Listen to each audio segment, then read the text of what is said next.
Candidly speaking, Lisa here. How are you?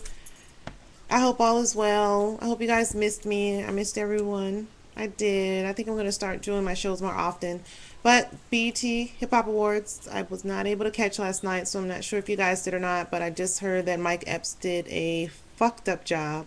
So, and that's believable because he's not very good at stand up. So, oh well. Where's our boy at? And y'all know who I'm talking about, Kevin Hart. But it was just the hip hop awards, nothing too major. So I just came back from Disney World. I don't know if a lot of you knew that or not. So my first time in Disney World, I had a freaking fucking blast. Expensive as shit. My boyfriend took me, my daughter, and her girlfriend. He rented out a house and with an indoor pool, heated pool at that. We just had a fucking blast. We went to Wet and Wild, like totally was on my bucket list. Wanted to have been hitting Wet and Wild since I've seen it on Travel Channel's Most Extreme Water Park. So my daughter even got on one of the high rides up there, the water rides that she's always scared to do, and I was so freaking fucking proud. I just was so happy that she did it. But loved it. Got on this water ride called the Storm at Wet and Wild, and not so sure about that. I'm not so sure about that ride because the sign says you must be a strong swimmer. Okay, because when you fall into the water, not only is it 6 feet or more, that's how it ranges. But you must be a strong swimmer. Okay, cool. So me and my boyfriend, we get on it.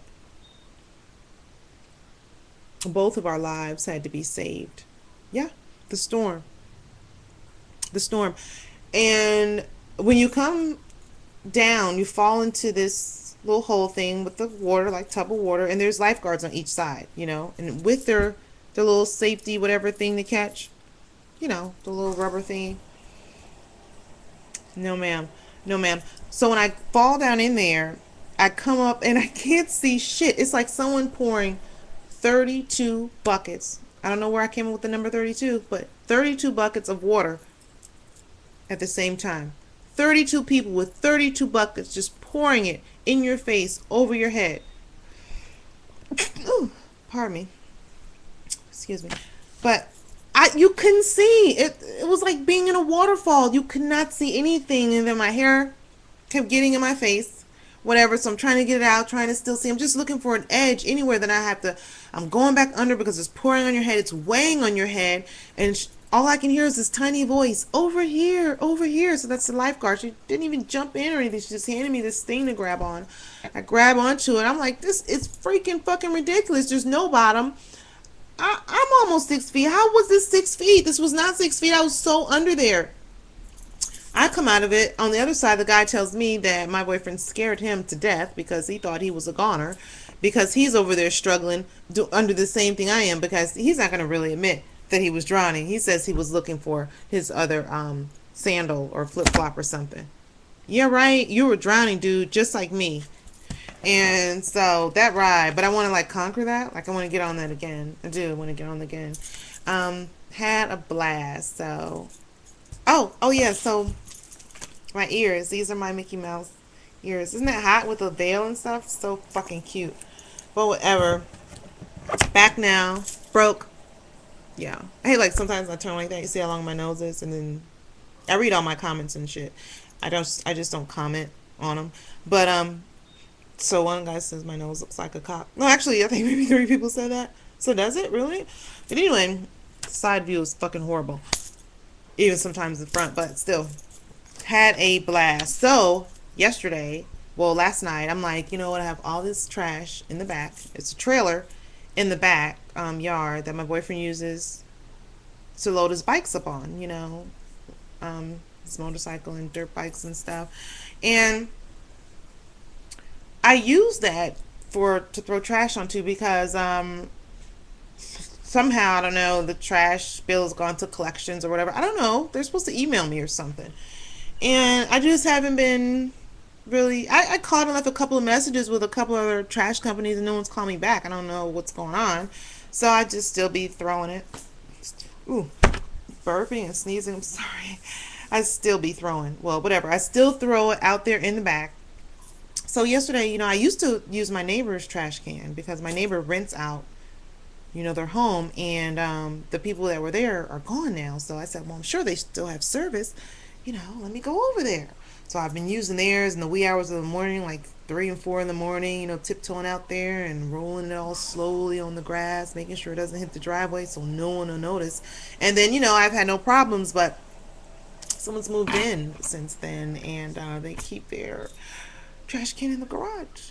So I'm like, where am I going to put all these bags? So I put a pair of tube socks on my hands as gloves, mittens, whatever, so I can take out this trash. And I said, you know what? They've got those dumpsters up there at that LA Fitness that they're building up on the corner. So, and I remember seeing them all the time. So let me go up there, maybe trash it up there. It's dark.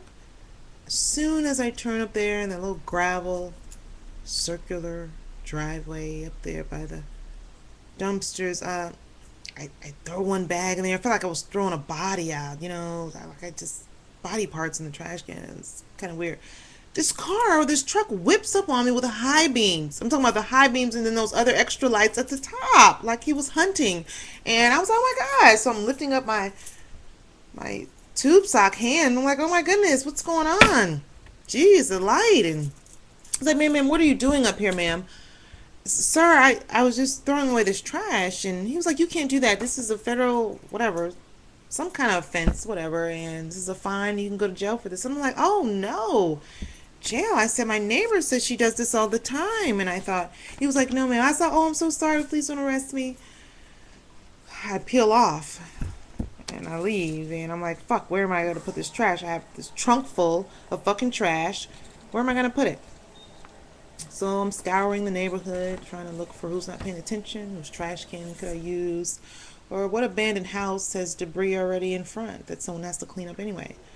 So finally, I find an abandoned house and notice maybe sheetrock debris or something out there. I said, this is perfect. And I turn my lights off and in my tube sock hands toss out this trash with the other trash. And then I lined my trunk up with a sheet just in case any.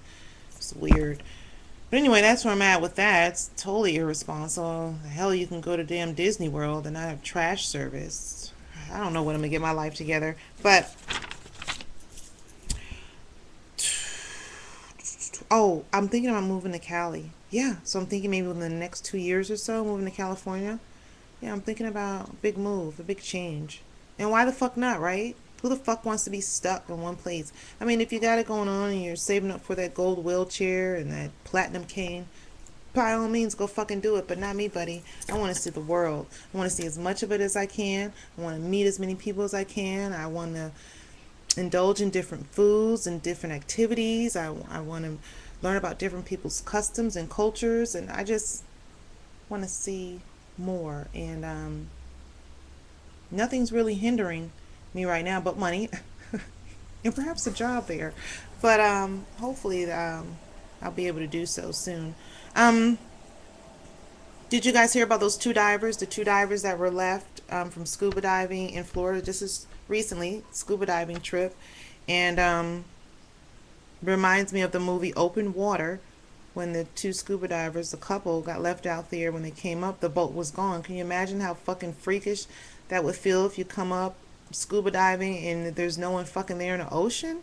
Are you kidding me? My heart would drop. I'd pee. I don't know what I'd do. I'd lose it. I know I'd lose it. I lost it when I flipped off the jet ski. When the jet ski capsized and I went under the ocean water in that deep blue area past the markers where I shouldn't have been. Shitting me. I thought something was going to bite my leg any fucking second, any damn moment.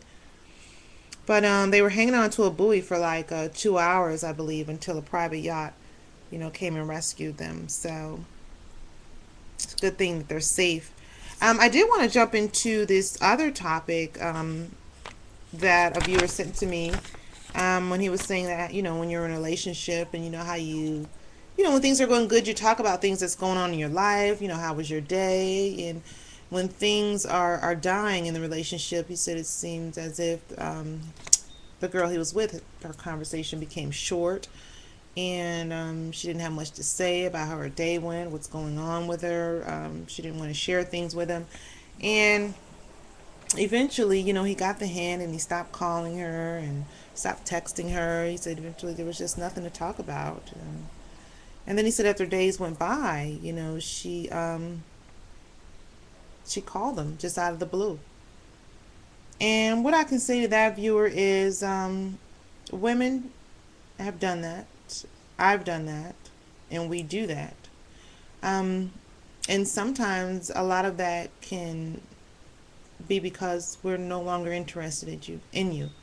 I know that I lose interest quickly with my former men in my life. I've lost interest quickly. I'm like, oh, this guy's cool. I like him. And the next thing you know, after he's head over heels in love with me, I'm like, okay, got him. Who's next? So I don't know if that's what was going on with you guys, or perhaps maybe someone else sparked her interest, or she just totally got bored with you, didn't like you anymore, or perhaps you lost your job or didn't have any more money. I don't really know. Your car broke down. She had to start taking the bus to work. I'm not really sure, but when the conversation's getting shorter and shorter, it's a clear indication of that this relationship is ending, and there's no mending about it. Because when you no longer have anything to say, you definitely don't want to talk about how we're going to make this fucking work. So, and that call out of the blue is probably just because she was used to you calling and texting and doing all that, and she wasn't being very responsive. And now she's like, huh, well, what's going on? He hasn't called her or texted me. Let me call him.